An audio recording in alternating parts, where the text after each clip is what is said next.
Rebonjour à tous. Célébration ce 6 février de la journée internationale contre les mutilations génitales. Au Sénégal, une étude a révélé que 70% femmes exciseuses ont jeté leur couteau. Et à la fin du deuxième plan d'action 2010-2015, une baisse de 20% à 6% a été notée chez les femmes excisées, d'où la reconversion des exciseuses dans des activités génératrices de revenus. Compte rendu à Chani. Une pratique traditionnelle préjudiciable à la santé, l'excision, une violation des droits humains de la femme. Une étude approfondie a été menée pour l'abandon de la pratique. Il y a 5935 communautés qui ont décidé de leur propre volonté de se lever et de dire que nous allons abandonner la pratique de l'excision. Elles ont décidé donc d'aller de village en village et de discuter avec leurs parents. Elles sont parties, pas seulement les femmes, mais les hommes, les leaders religieux, que eux, quand ils ont appris les conséquences néfastes, ils ont dit, écoutez, la religion d'islam est pour la santé de la femme. Les conséquences sont nombreuses sur le plan obstétrical. Pendant l'accouchement, qui peuvent entraîner à la longue des fistules obstétricales chez l'enfant. On a 66% de réanimation. Ce qui dit réanimation parle de séquelles, de tares. Un engagement fort du gouvernement depuis les années 70 pour un abandon des mutilations génitales féminines. Les exciseuses reconverties dans des activités génératrices de revenus. L'excision était considérée par ces femmes comme une profession. Avec le ministère de la Femme, de la Famille et de l'Enfance, il y a des séances de formation en activités génératrices de revenus. Des femmes à qui on a offert des moulins à 1000 afin qu'il n'y ait pas un retour à la pratique. Un changement de comportement s'impose. Après la journée mondiale tolérance zéro, mutilation génitale féminine, le suivi sera assuré pour partager les résultats. Le collectif des ex-travailleurs d'Ama Sénégal réclame à l'État près de 3 milliards de francs CFA. En sitting hier, ils ont invité le président Macky Sall à prendre en main les négociations entamées depuis 2006. Voici les explications de Khalignan, président du collectif. A donné son aval qui est favorable. L'Assemblée nationale a voté. Le dossier est pris en compte dans la loi des finances rectificatives qui a été votée récemment par les députés. Donc nous, ce que nous demandons, c'est de rentrer dans les plus brefs délais dans nos sous. Ce que nous réclamons, ça tourne autour de 3 milliards, qui ne représentent pas grand-chose par rapport au budget du Sénégal. Accusés d'avoir assassiné le policier Fodengay lors des manifestations de 2012, les jeunes de Koloban vont être jugés à la cour d'assises ce vendredi. Même s'ils continuent toujours de crier leur innocence, leurs camarades en conférence de presse exigent leur libération. Voici les explications de Abdou Karim Gueye. Ils sont en prison depuis 3 ans maintenant. Si on devait arrêter, on devait plutôt arrêter ceux qui ont organisé la manifestation. On pense qu'il y a une injustice. On espère que ça sera réglé demain. Ils le feront face au juge. D'ailleurs, nous appelons tous les Sénégalais à venir massivement, surtout les jeunes, pour les soutenir demain. Tout ce qu'on demande à la justice, c'est de les libérer, car ces jeunes ont duré à la prison et tout le monde sait qu'ils sont innocents. On a du mal à dissocier le judiciaire, l'exécutif. Chacun des deux pouvoirs devrait être autonome. Nous sommes venus dire aux Sénégalais qu'il faut qu'ils soient beaucoup plus regardants, qu'ils sachent que ces politiques ne sont là que pour leurs intérêts et que dans tous les cas, c'est nous les populations, surtout les jeunes, qui payons les pots cassés. Ternelo se dit favorable à la libération de Karim Wade, mais selon lui, il appartient à la justice de trancher cette question, mais non à Abdoulaye Wade. L'ancien ministre du Tourisme estime par ailleurs que la CREI instaure une justice revancharde dans le pays. La seule chose que nous ne pouvons pas permettre à Abdoulaye Wade, c'est de dire libérer Karim Wade. Personne n'a le droit. Une fois que la justice s'est saisie d'un dossier, c'est à la justice de trouver les moyens de gérer ce dossier-là. Moi, je suis contre la CREI. Il faut que ça soit très clair dans l'opinion de tout le monde. C'est une juridiction d'exception, elle est hypocrite, elle est assassine. Personne n'a le droit d'utiliser la CREI. Personne n'a le droit d'utiliser la CREI. Si on veut contrôler la gestion des gens dans les départements qu'ils ont gérés, nous avons les outils pour le faire. Tout ce que nous voulons vérifier, l'État a le dispositif pour le faire. Mais la CREI, prendre quelqu'un, le mettre en prison et lui dire justifiez vos biens, et ça va créer ce que j'appelle la justice revancharde. Nous allons perdre du temps. Durant les manifestations ou rassemblements politiques, nombreux sont les militants qui se tuent pour être remarqués. Entre eux, ils se disputent même la parole et se disent prêts à donner leur vie pour leur parti. Selon des militants interrogés, ce n'est rien d'autre que de l'indiscipline, nous dit Sodomarim Gueye. Natangiran, cette militante libérale se dit éprise de son parti au point d'y laisser sa vie si nécessaire. Et cela, c'est juste par conviction. Nous avons besoin d'être connus. Nous sommes des militantes du PDS et nous sommes prêts, comme je vous l'ai dit tout à l'heure, à y donner notre vie. D'autres, comme elle, préfèrent prendre la parole par tous les moyens possibles pour montrer leur engagement politique, chose décriée par certains militants. Quand on arrive dans un lieu, il faut d'abord savoir où s'asseoir. Ensuite, il faut attendre que l'on vous demande de prendre la parole. Donc pour moi, c'est d'abord de l'indiscipline. C'est la presse qui est fautive.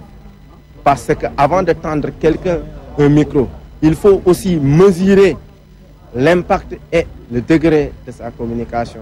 Cheikh Ousseynou Diouf, qui est un apériste, trouve que ces militants se font remarquer dans des manifestations ou des rassemblements politiques juste par intérêt. La presque totalité des gens, notamment les politiciens, veulent parler souvent pour se faire voir ou bien pour montrer à l'opinion c'est eux. Ces gens-là aussi veulent imposer à leur hiérarchie supérieure leur personne. À partir des actes concrets là que tu dois mener d'une manière politique, qui va assurer ta visibilité. Ainsi donc conclut Cheikh Ousseynou Diouf et Marie-Josée Bouchevar, qu'on peut bel et bien montrer son amour pour son parti dans le calme, la discipline et la dignité, mais tout cela dépend d'abord de l'éducation de base de la personne.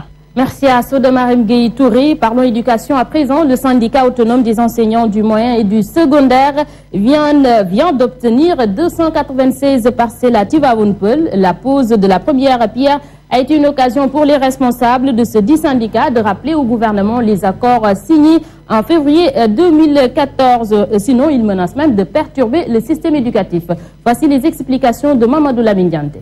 L'autorité donc de nous octroyer des parcelles non viabilisées à travers notre coopérative d'habitat, la COASAMSE.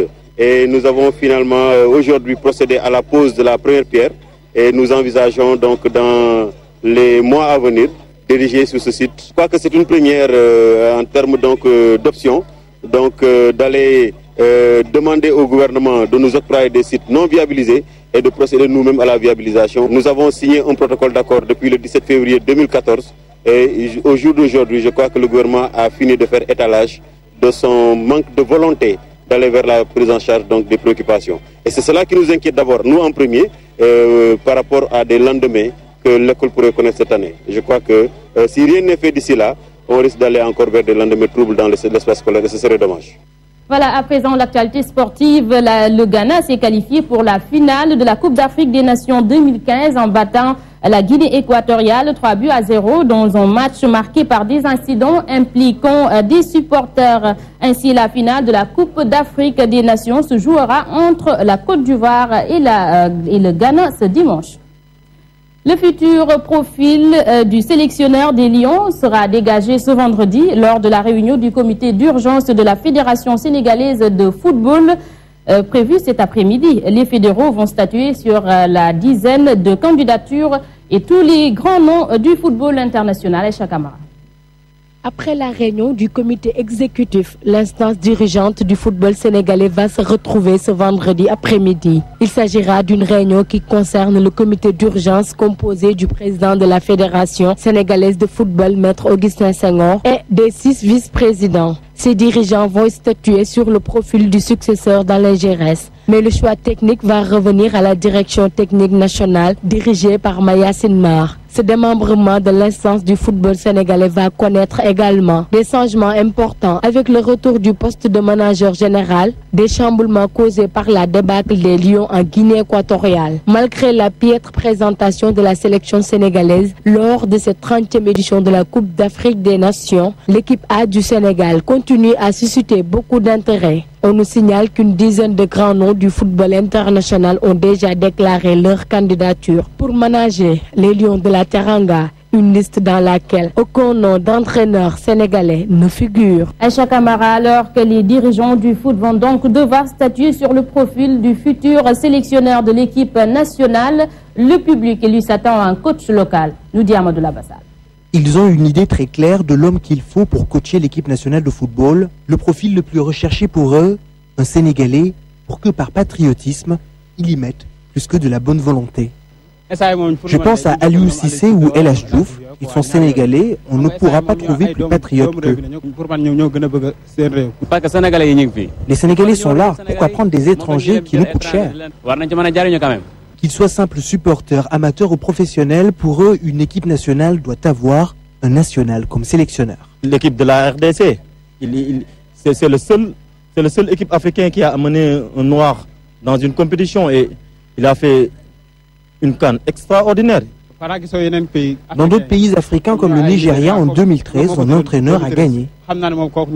Une personne comme Aliou Cissé, on peut lui donner sa chance. Il mérite ce poste. Depuis combien de temps il s'efforce avec les jeunes là, les Olympiques? Mais il y en a qui ne font pas confiance à l'expertise locale. Je ne suis pas d'accord que ce soit Aliou Cissé. À mon avis, il ne sera pas à la hauteur. Et il y a enfin les plus matures, plus réfléchis, moins passionnés. Quel que soit l'entraîneur qu'on aura, on ne peut pas exiger des résultats dans l'immédiat. Le monde ne s'est pas fait en un seul jour. Quelle que soit la nationalité de l'entraîneur que nous aurons, il faudra faire preuve de patience. Le Sénégal est à la recherche d'un nouveau sélectionneur pour l'équipe nationale A de football. L'homme qu'il faut au public devra donc être de nationalité sénégalaise. Voilà, merci à Amadoula Bassal. C'était tout pour ce journal. Alors, merci d'avoir été en notre compagnie. C'était un plaisir pour moi de vous servir. Mais restez avec les programmes de la Sen TV. Tout de suite, retrouvez votre capsule. Bonne journée et je vous souhaite de passer un excellent week-end. Je vous retrouve à 13h pour le flash d'information. Bye.